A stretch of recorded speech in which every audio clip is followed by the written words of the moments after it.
Pada zaman dahulu kala, ada seorang lelaki saleh yang bernama Sabit bin Ibrahim sedang berjalan di pinggiran kota Kufah.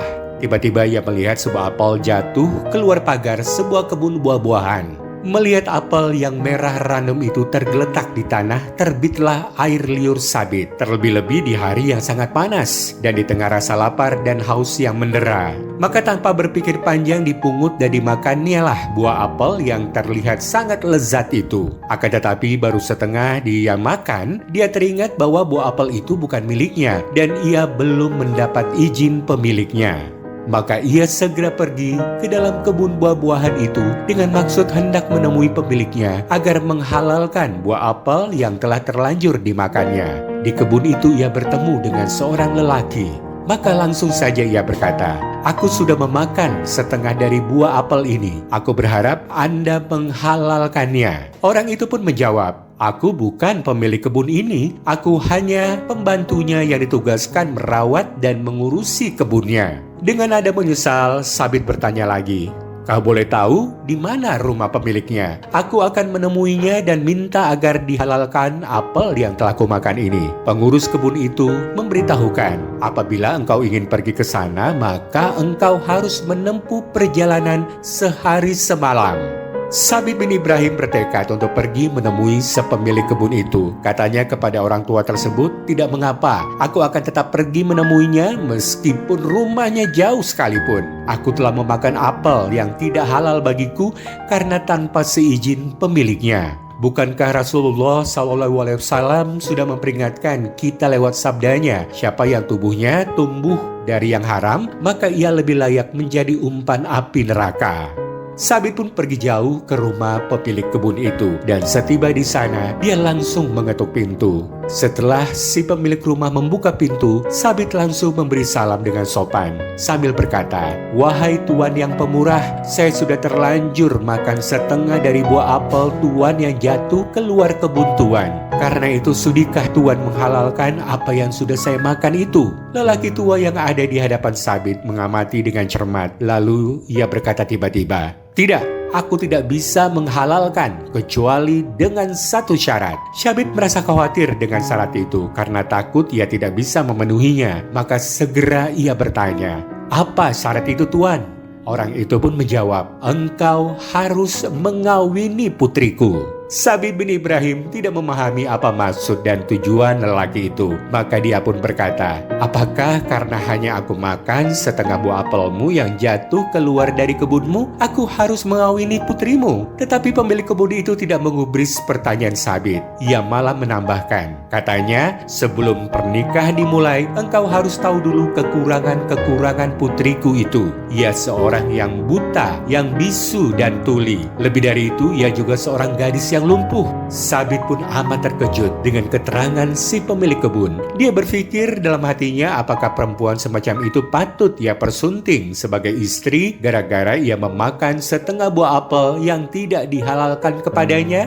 Kemudian pemilik kebun itu menyatakan lagi, "Selain syarat itu, aku tidak bisa menghalalkan apa yang telah kau makan." Namun Sabit kemudian menjawab dengan mantap, "Aku akan menerima pinangannya dan perkawinannya. Aku telah bertekad akan mengadakan transaksi dengan Allah Subhanahu wa Ta'ala. Untuk itulah aku akan memenuhi kewajiban-kewajiban dan hak-hakku kepadanya, karena aku amat berharap Allah selalu meridhoiku, dan mudah-mudahan aku dapat meningkatkan kebaikan-kebaikanku di sisi Allah Ta'ala."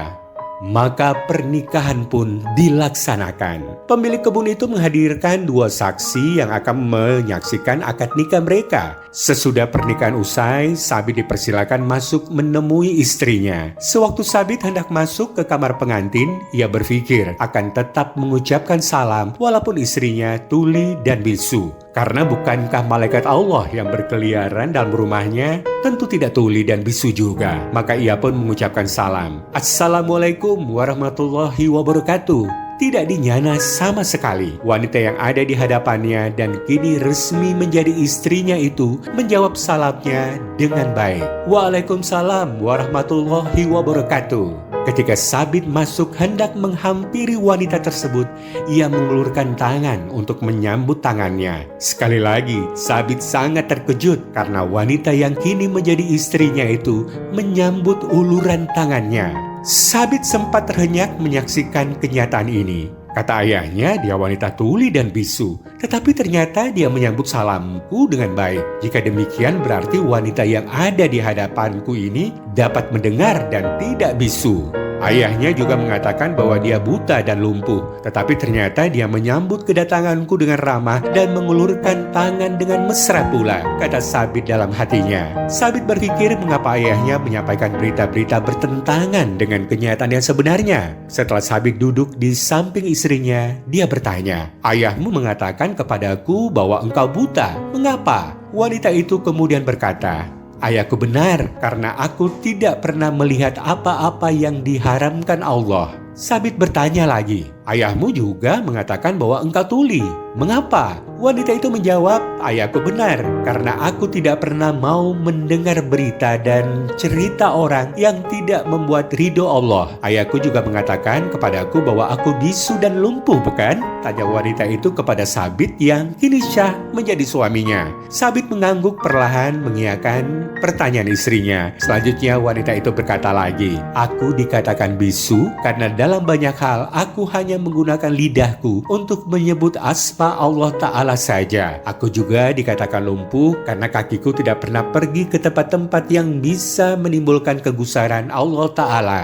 Sabit amat bahagia mendapatkan istri yang ternyata amat saleh dan wanita yang akan memelihara dirinya dan melindungi hak-haknya sebagai suami dengan baik. Dengan bangga ia berkata tentang istrinya, "Ketika kulihat wajahnya, subhanallah, ia bagaikan bulan purnama di malam yang gelap." Sabit dan istrinya yang salihah dan cantik rupawan itu hidup rukun dan berbahagia. Tidak lama kemudian mereka dikaruniai seorang putra yang ilmunya memancarkan hikmah ke penjuru dunia. Itulah Al-Imam Abu Hanifah An-Nu'man bin Sabit.